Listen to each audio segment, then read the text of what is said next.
dari Bapak Paulus. Bapak Paulus bertanya, mohon bertanya Pak Pendeta, apa maksud perkataan Paulus di dalam kitab Roma 7 ayat 13, yaitu maka dosa mempergunakan yang baik untuk mendatangkan kematian bagiku, supaya oleh perintah itu dosa menjadi lebih nyata lagi keadaannya sebagai dosa.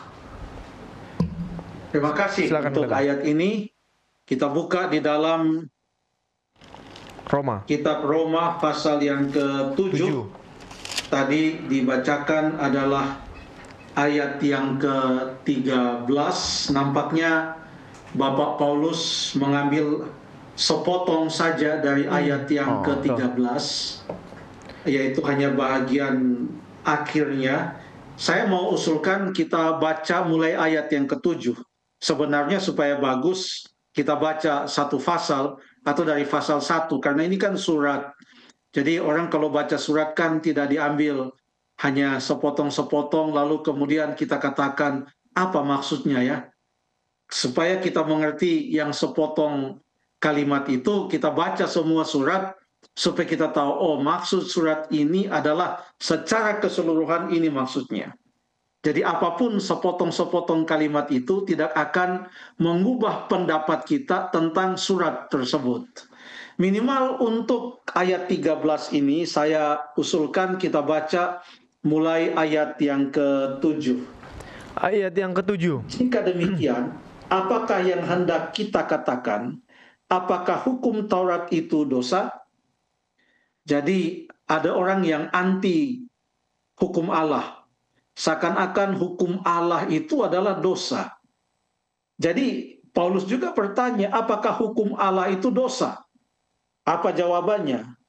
Sekali-kali tidak. Jadi hukum Allah itu bukan dosa. Kalau begitu apa fungsinya hukum Allah? Sebaliknya justru oleh hukum Allah atau hukum Taurat, aku telah mengenal dosa. Mengetahui bahwa sesuatu itu dosa adalah kalau ada hukum Allah. Kalau tidak ada hukum Allah, maka kita tidak tahu bahwa kita sudah melakukan dosa, karena kita tidak tahu bahwa itu dosa, padahal kita sudah melakukan dosa. Jadi hukum Allah itu berguna untuk menyatakan bahwa sesuatu itu adalah dosa. Contohnya, masih ayat yang ke-7, karena aku juga tidak tahu apa itu keinginan, kalau hukum Taurat tidak mengatakan jangan mengingini. Ini perintah yang keberapa ini, jangan mengingini? 10, perintah yang ke-10 di dalam 10 perintah Allah. Tetapi dalam perintah itu, dosa mendapat kesempatan untuk membangkitkan di dalam diriku rupa-rupa keinginan, sebab tanpa hukum Taurat dosa itu mati. Sama dengan apa yang dikatakan di ayat yang ke-7. Kalau tidak ada hukum Taurat, kita tidak tahu dosa itu apa. Ya. Kalau kita tidak tahu dosa itu apa, apakah kita perlu juru selamat? Apakah seseorang akan merasa dia membutuhkan juru selamat kalau dia tidak tahu bahwa dia berdosa? Saya lagi bertanya ini kepada Jeffrey atau Stephen. Iya, dia nggak akan merasa membutuhkan karena tidak merasa berdosa juga, Pendeta. Kalau dia tidak merasa berdosa, apakah dia perlu keselamatan? Ya, tidak perlu. Tidak perlu jadinya. Iya. Jadi ayat 8 mengatakan tanpa hukum Taurat dosa itu mati. Dia tidak tahu. Baal dia, tidak peka terhadap dosa. Ayat 9, dahulu aku hidup tanpa hukum Taurat, akan tetapi sesudah datang perintah itu, dosa mulai hidup. Dia tahu ternyata ada dosa. Sebaliknya aku mati. Kenapa? Karena upah dosa adalah apa? Maut. Dan perintah yang seharusnya membawa kepada hidup, ternyata bagiku justru membawa kepada kematian. Karena apa? Karena hukum itu tidak bisa menyelamatkan. Hukum itu hanya memberitahukan kamu itu berdosa loh. Hukum itu bukan juru selamat kita. 10 perintah Allah itu bukan juru selamat. Juru selamat kita adalah Yesus Kristus. Tetapi 10 perintah Allah itu berguna untuk menyatakan kita berdosa. Kita perlu juru selamat. Ayat 11, sebab dalam perintah itu dosa mendapat kesempatan untuk menipu aku, dan oleh perintah itu ia membunuh aku. Yang membunuh bukan perintah itu, bukan hukum, tapi dosa itu. Ayat 12, jadi apakah hukum Taurat itu dosa atau jahat? Ayat 12, tolong baca. Jadi, hukum Taurat adalah kudus, dan perintah itu juga adalah kudus, benar, dan baik. Ya, berarti hukum Taurat itu bukan musuh. Dia teman. Teman kita. Kenapa? Karena dia kudus. Dia benar. Dan dia baik. Kalau dia nggak baik, dia nggak akan kasih tahu bahwa kita sudah berdosa. Biarin aja dia berdosa, dosa dikasih tahu. Itu dia nggak baik. Tapi dia baik. Dia benar. Jika demikian, ayat 13, adakah yang baik itu menjadi kematian bagiku? Sekali-kali tidak. Tetapi supaya nyata bahwa ia adalah dosa, maka dosa mempergunakan yang baik itu untuk mendatangkan kematian bagiku, supaya oleh perintah itu dosa lebih nyata lagi keadaannya sebagai dosa. Supaya jelas kita tahu ini dosa, jelas kita tahu. Dan kita tahu oleh karena dosa, maka itu mendatangkan kematian atau maut bagi kita. Itulah sebabnya kita membutuhkan juru selamat.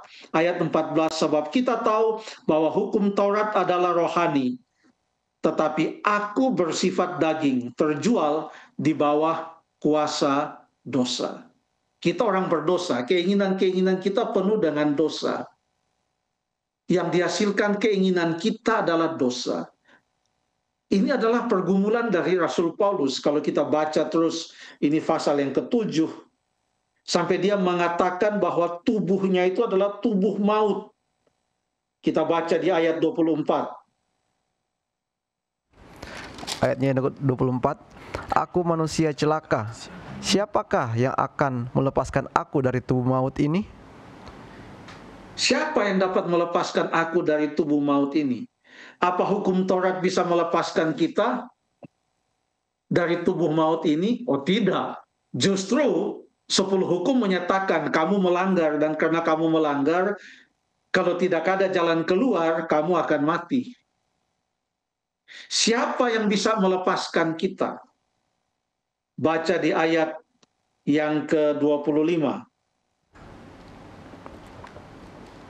Ayat 25, syukur kepada Allah oleh Yesus Kristus Tuhan kita. Oleh Yesus Kristus Tuhan kita. Jadi di sini ada kita sebagai manusia, ada hukum, ada dosa, dan ada Yesus Kristus sebagai juru selamat. Kita adalah manusia yang pemikirannya dipenuhi dengan dosa. Keinginan-keinginannya dipenuhi dengan dosa. Tanpa 10 perintah Allah, kita tidak tahu bahwa ternyata kita sudah melakukan banyak dosa di hadapan Allah. Karena keinginan-keinginan kita yang selalu membuahkan dosa. Dan perintah Allah itu diberikan supaya kita tahu ini tidak sesuai kehendak Allah. Ini tidak sesuai dengan tabiat Allah yang adalah kasih. Ini tidak sesuai dengan pemerintahan sorga. Jangan membunuh, jangan berzina.